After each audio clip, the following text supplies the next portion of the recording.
So, let's talk about May 6th, 1937.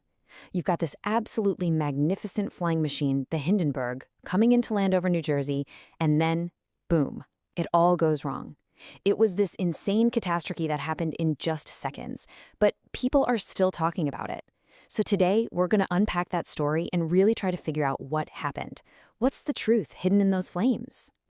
Oh, the humanity. I mean, you've probably heard that clip, right? Those three words, they came from a radio reporter, Herbert Morrison, and he was broadcasting live. His voice just cracks with emotion. It's not a script, it's pure, raw shock. And hearing it, man, it just pulls you right back to that stormy evening at Lakehurst. You can feel the horror. 34 seconds. Just think about that. That is all it took. From the very first flicker of a flame to a giant, smoldering wreck on the ground. This thing, this pinnacle of German engineering, was just gone in less than a minute. And that's the real mystery here, isn't it? How could something so huge, so advanced, just vanish that fast? All right, so let's get into it. A disaster in seconds. We're looking at the final approach at Lakehurst. To really get what happened, you have to picture the scene. The Hindenburg is finishing its trip from Frankfurt, but it's already a tense situation. A big storm had delayed its landing. And this is how it all went down. At 6:25 p.m., somebody sees a little flicker, maybe some fabric fluttering near the top. No big deal, right? Wrong. Just 3 seconds later, a huge flame is just racing down the side of the ship. 15 seconds in, the metal skeleton itself is buckling, collapsing. And then, at 34 seconds, it's over. The whole thing is on the ground, completely engulfed in fire. It's just a terrifyingly fast chain reaction. Okay, so now let's rewind a bit. The age of Zeppelins. Because before the Hindenburg became this icon of disaster, it was a symbol of something totally different. Modern luxury and technology. Seriously, this wasn't just a way to get from point A to point B. It was the future. It was glamour. To really feel the impact of what was lost, you gotta understand what this thing meant to people. I mean, look at this. The Hindenburg was an absolute marvel.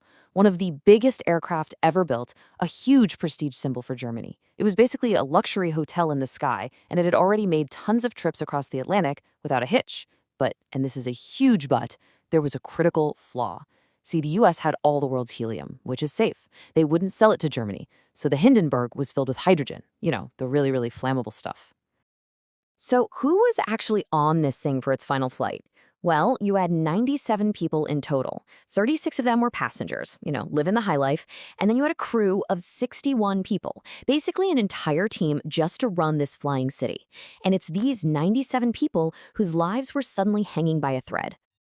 Okay, Section 3, the search for a spark. We're talking about the official investigations. I mean, literally, as the wreckage was still smoldering, the search for answers was on. Everybody wanted to know, how on earth did this happen? So right away, two big investigations got started, one by the Americans and one by the Germans. So what did they find? Well, the official conclusion from the US investigation, and the one that's still the most accepted today, comes down to one thing: static discharge. A static spark.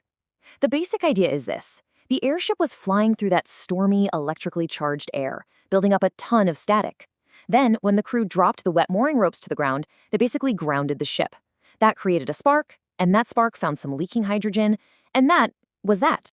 Of course, everyone's mind immediately went to sabotage. I mean, it was 1937, political tensions were high, to say the least. The German investigators, in particular, really looked hard at this possibility.